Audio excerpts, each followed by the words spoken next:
how the lock-back mechanism in knives works. This is one of the oldest knife locking mechanisms in the world. I don't know if it's the oldest, but it's pretty darn close. It's very, very simple. I don't want to call it primitive because it's still very effective and lots of modern knives use it. So here it is. This is a cold steel old style XL Voyager. I'm just using as an example here. Bigger knives are just a little bit easier to use as an example. You can see more. Let's do a brief explanation right here. So this is the lock-backing mechanism. Let me show you one more time. Extremely simple. That's how you disengage it. You just depress it down there.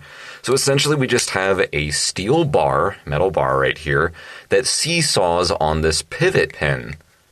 Very simple. Now what's causing it to spring back into place after depressing it? Very simple.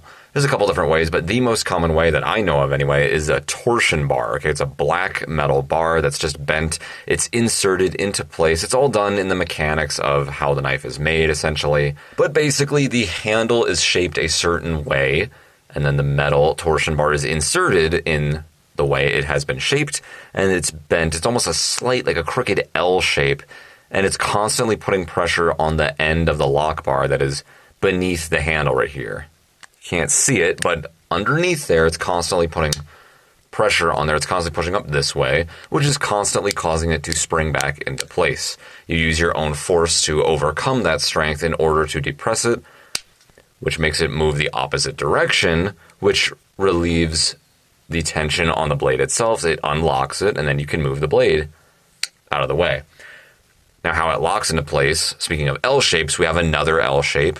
The very end of the lock bar, it's literally shaped like an L, like that.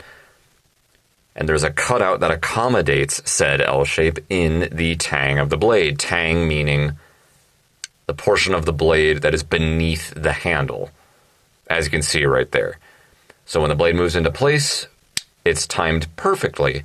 Perfectly timed by the manufacturer, whoever made the knife, for the lock bar to fit back into its place. Again, the pressure constantly going on the back of it right there, at the bottom of the bar.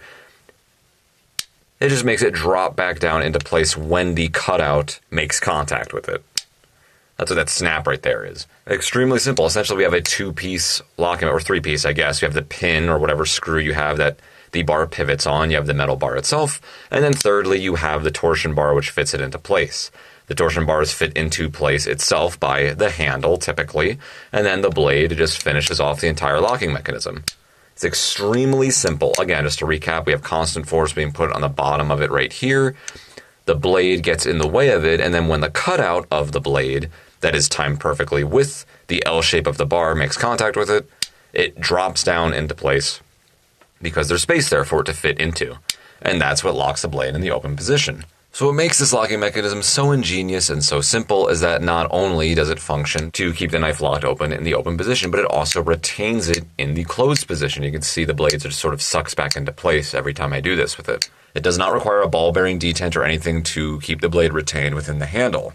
Instead, the pressure on the torsion bar that's constantly putting pressure on the lockback bar right there is what just sucks the blade back into place. Because again, you can use your force to overpower it, but as soon as you let go, the torsion bar is putting pressure on the bottom of the lock bar right there. And then the L shape on the lock bar is pushing down on the tang of the blade, which keeps it within the handle. So it keeps it both retained in the handle in the closed position and locked in the open position. It's extremely simple. There's a reason we still use this thing, even though it's been how many years? It's stronger than a liner lock, but it is a little bit slower than liner locks because of the ball bearing detent, the way they're designed. You can flick open the knife generally a little easier, but like you can see here, it still doesn't take that much extra force. We just have a little bit more force going on the blade, so you need a little bit of a wrist flick typically with most lockback style folders. The advantage over the liner lock being that they are a little bit stronger just by design. It's harder for them to disengage on you accidentally. The lock bar functions as both the negative lock and the positive lock. Positive force meaning force going on the edge of the blade if you were to make a cut or you were hacking or slashing, chopping into something. This literally is the stop pin. It is the stop bar for the blade. The blade cannot over travel. That would be if the blade just kept moving and moving and moving as you're rotating it. It can't do that anymore because it's literally just a metal wall in the way. However, the L shape fits into the notch of the blade right there. And that is also the stopper for the negative force, that is force going on the spine of the blade.